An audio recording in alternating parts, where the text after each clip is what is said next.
Yeah, what are you telling me? Welcome to Who is Rezo. As you can guess, I'm Rezo. And for those of you wondering, that is how you pronounce my name properly. But I will let you off with Rezo. It's alright. Anyway, seeing as this is my first YouTube video, I thought I would start off on a candid foot and tell you guys what I've been going through the last year and how that has led to me starting my own channel.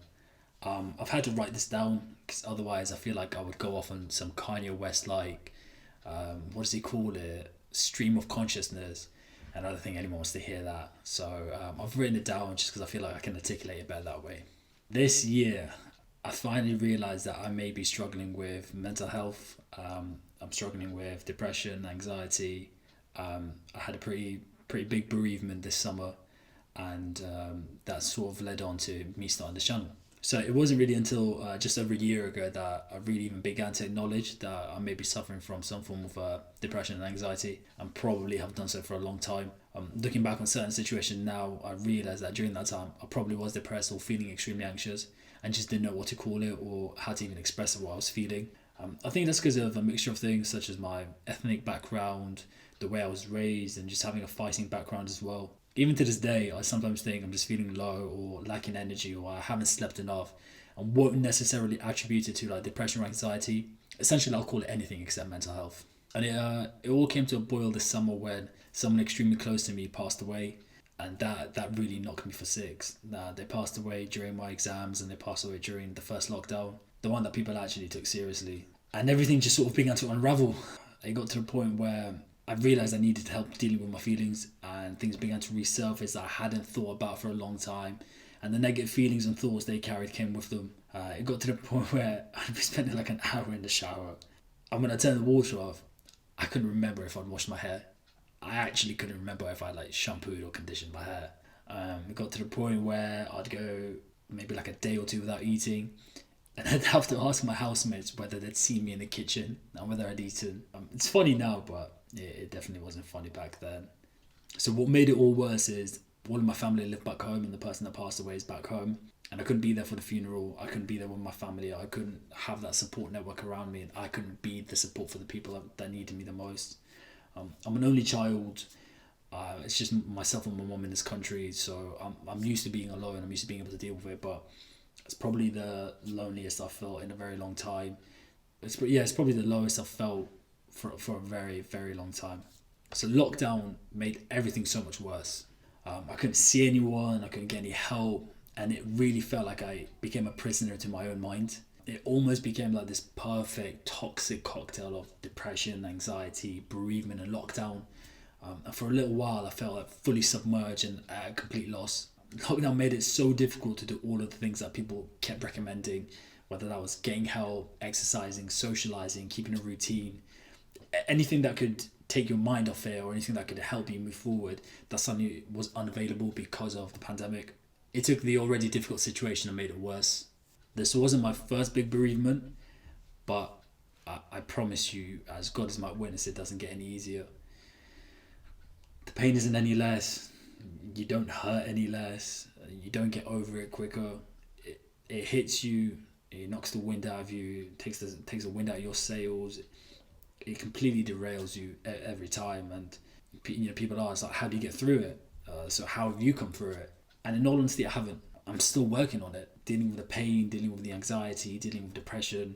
Some days are better than others, and some days are just complete write-offs. Sometimes I don't want to get out of bed. Sometimes I feel like Superman and I can save anything except a hoe. Just, let you know. But the first step was maximizing moments of clarity in between the waves of low.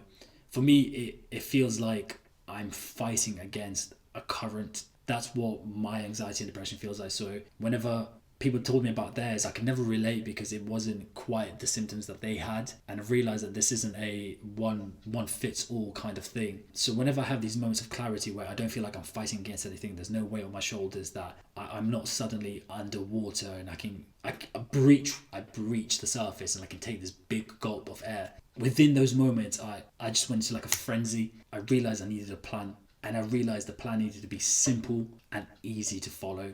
So I set one goal for each day, and that goal was to shower and have breakfast. It didn't matter what time I got up, what time I had breakfast. If breakfast was at 8 p.m, that was still breakfast because it was my first meal. It didn't matter what else I did that day, whether I left the house, whether I exercised, whether I talked to my roommates. It didn't matter. As long as I showered and I had breakfast, I called that day a win. I made it a competition because that's how I thrive. That's how I see things. I made a game, and I felt like I was winning. And it was super important to me that I felt like I was winning. That was my first step. And when that became automated, where I didn't have to think about showering or eating or having breakfast, I'm moving on to the next one. What's the next goal? Cool, I've mastered that first habit, first step. What's the next step? The second step for me was going outside every day. Whether it was half an hour walk, whether it was just going to the shop, just making sure I went outside and I saw sunlight every single day.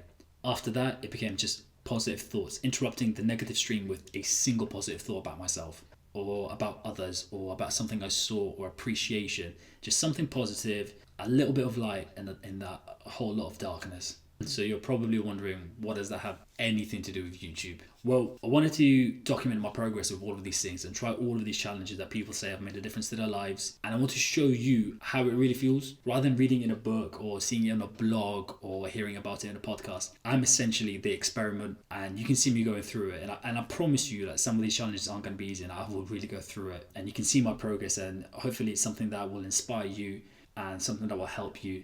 Lockdown also made me realise I don't ever want to be good at one thing. I don't want to be categorised into one box or just have a single interest. I have never had a single interest. I've always been interested in multiple things that may completely contradict the idea that people have of me. And I'm so okay with that. I want to learn so many more skills. I want to try so many things in life. And I feel like being in lockdown and not having access to those things made me realise just how much I truly enjoyed trying and having different options. So after that, I said, I don't want to commit to a single thing. I want to try it all. So why not share that journey with you? Why not take you on the journey with me? And maybe something that I do will inspire you, or vice versa. And it's a way of helping myself, but also helping others. And that's something that I always enjoy. I've always enjoyed coaching. I've always enjoyed helping, training, teaching. I love seeing other people progress as well. I think it's an amazing thing. I'll be honest, opening up has been very, very difficult. Making this video has been very, very difficult. I don't lack confidence. I never will. I'll always back myself. But with opening up, I think with people that are closest to me, they'll be surprised at what I've said, and I don't think people will have expected this. So this is my personal step. This is my personal journey of making a positive step or making a positive change in myself. So while I try to figure out who is Rezo, by trying these challenges, learning new skills and having fun, because not all of the challenges are going to be serious, and there's something we're going to be silly and fun. Hopefully you'll be doing the same. Hopefully I'll bring a little bit of light to your world, and hopefully I can inspire you to go on to bigger and better things. That's it from me today. My first challenge is a really, really tricky one. That's going to take around a month, so stay tuned. In the meantime, I'll be dropping other videos, reactions, skills, and everything in between. So like, subscribe, comment, and let me know what's helped you with getting through the pandemic, and what advice you'd give to those struggling with mental health during this tough time. That's it, man. I'll catch you guys soon.